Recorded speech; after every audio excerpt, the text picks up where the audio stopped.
What's up, YouTube? This is True Raw for TV. So shout out to the Phoenix Suns, okay, for coming through in game one without Chris Paul, their captain, their leader.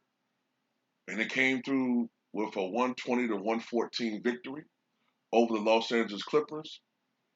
And they have a one game to nothing lead in that series. Now, Devin Booker had 40 points. He had a triple double. I think it's the first triple double that he secured in his career. He shot 15 and 29 from the floor, so he was very efficient. Uh, Try to see some of these other scores here. Um, Jay Crowder had 13 points, 6 rebounds, 2 assists. DeAndre Ayton had 20 points and 9 rebounds. Cameron Payne had 11 points and 9 assists. Craig had 8 points coming off the bench. Craig, I believe, we was formerly with the Denver Nuggets. I think that's the same Craig that was with the Denver Nuggets. Now, for Los Angeles Clippers, of course, they were led by Paul George at 34 points. Reggie Jackson had 24 points. Um, Terrence Mann, who had that career game in Game 7 of their series, the semifinal series against the Utah Jazz, just a couple of days ago, had 9 points, more realistic total for him. You can't expect to get 30-some points out of Terrence Mann every day. Morris had 6 points. Batum only had 5 points. They have 10 rebounds. DeMarcus Cousins got, of course, more playing time in this series because of the matchup with DeAndre Ayton. They had 11 points and 4 rebounds in 13 minutes of play. So DeMarcus Cousins, he may not be able to play 30 minutes a game anymore or extended minutes, at least at this stage right now, but he's still a very productive player. And once again, you have another guy, DeMarcus Cousins, who's gotten a bad rap from the media as far as, oh, he's washed up. But as we've seen with their track record when it pertains to guys like Carmelo Anthony and others, the media is full of shit. Now, um, to me, the fact that Phoenix won without Chris Paul is a good omen. Now, it also shows that the Phoenix Suns are a better team than we thought they were uh, without Chris Paul. It also can you could also make the argument that Chris Paul's leadership and influence and his winning attitude, and he sort of changed the culture of Phoenix. But at the same time, yeah, Phoenix was an improving team at the same time. But I think it's a little bit of both. But Phoenix is definitely a better team than many people have given them credit for. Now, to me, this is a race against time for both teams. I'll tell you why I say this.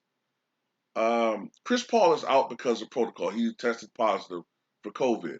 From what I could tell, maybe it's because of if what I'm reading, maybe because of the fact that he had been vaccinated supposedly. Maybe that's lessening the effects of the COVID. I don't think he's very sick, at least right now, at least. This would be day 4, I think, since the announcement of the protocol being taken in place. And of course, Chris Paul's ruled out. I think he has to go at least 10 days until he returns. Or I think it's that he gets 2 negative antibody protein tests within a 24-hour period.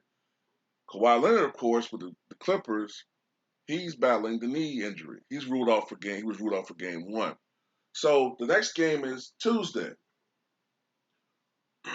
I don't think Kawhi Leonard is going to be back for game 2.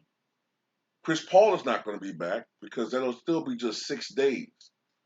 Now, if the Clippers if the Clippers win game 2, Phoenix is still in an okay position because they at least split without Chris Paul. Now, if the Clippers lose game 2 and Phoenix goes into LA up 2-0, that's an even better position for Phoenix because at least with Chris Paul, game 2 would be like what, 9 days or so? I'm thinking 8 to 9 days after protocol. Chris Paul may be recovering by then. If he does have 2 negative, I think protein, whatever the hell that shit is, tests, he'll be cleared to play. I'm not certain, however, if Kawhi Leonard will still be healthy, at least based upon what the reports were about as far as the severity of his knee injury. That remains to be said, you know, and clarified.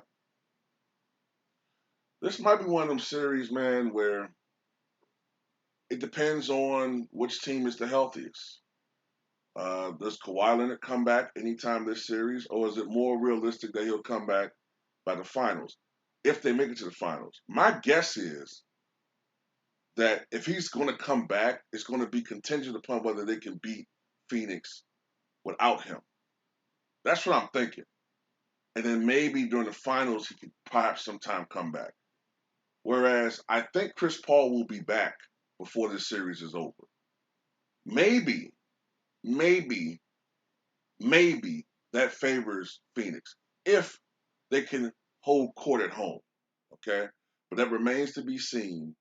Tell me what you guys think. And once again, shout out for Devin Booker for having one hell of a performance against the Clippers.